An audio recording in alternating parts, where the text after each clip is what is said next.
Hey everyone, Brian Chrisman here. Welcome back to my YouTube channel for the Gospel in the Doc.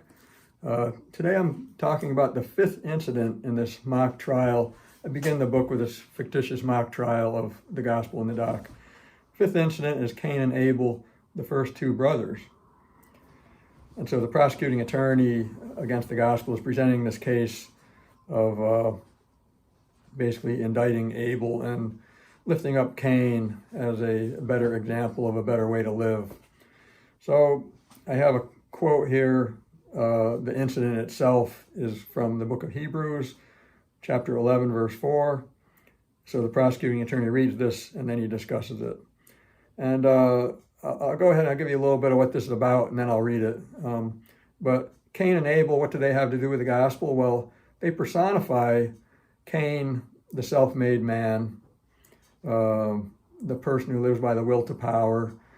Abel pictures the man of faith, the person who relies on God, trusts in God to make his way in life.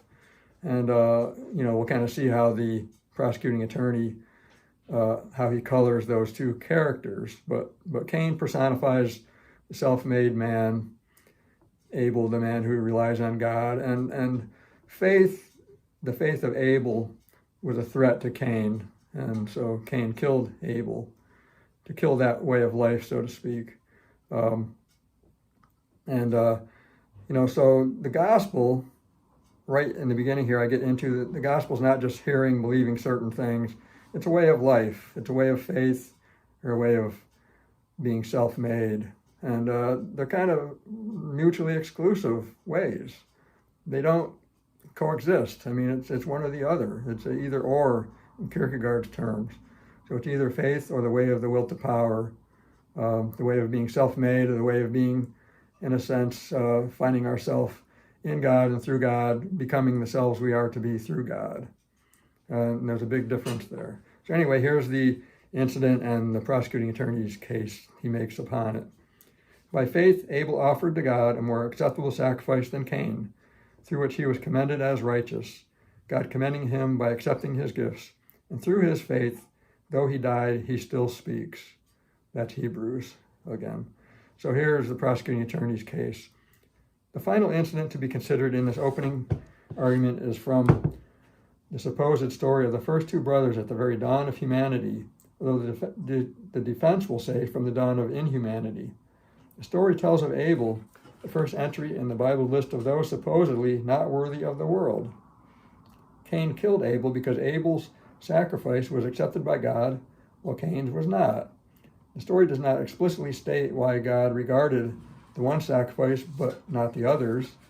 Many centuries later, the unnamed author of an early Christian writing called The Letter to the Hebrews wrote that Abel offered his by faith, which made the difference to God. But regardless of that, it certainly made a difference to Cain, because these two brothers pursued radically different ways of life. And what if the wrong way of idle busybodies took hold from the very beginning? Even the Gospel's Apostle Paul warned against violating such basic community standards. There's a reference, a footnote there to 2 Thessalonians 2, verses 6 to 12, if you'd like to look that up.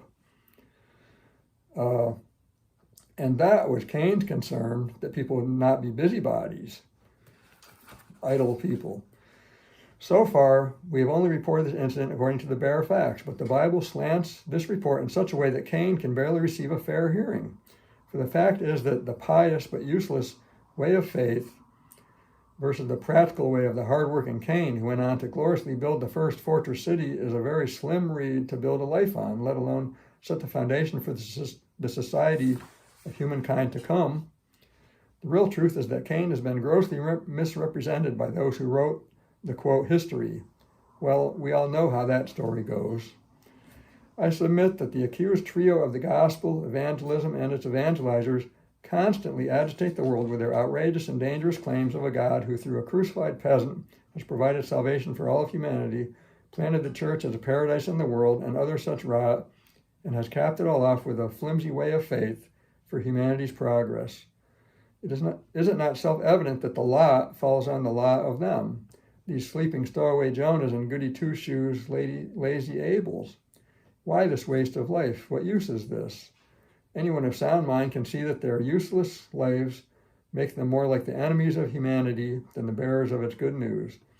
This so-called, quote, gospel is either fanatically loved or sensibly hated. And that such a dangerous catalyst even exists in our culture and society is reason enough to proceed in force with this trial.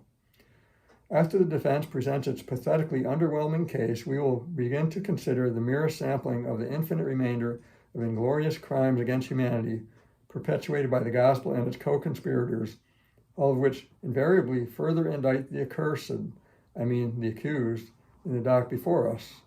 That's a Freudian slip there.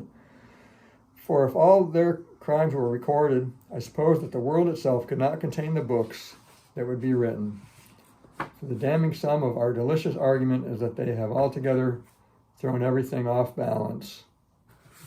There's two references there at the end, one to the Gospel of John, chapter 21, verse 25, if you want to look that up in your Bible, and then the damning sum of our delicious argument is that they have altogether thrown everything off balance. Those are the thrown everything off balance is the complaint of the misfit in Flannery O'Connor's famous or infamous short story, A Good Man is Hard to Find.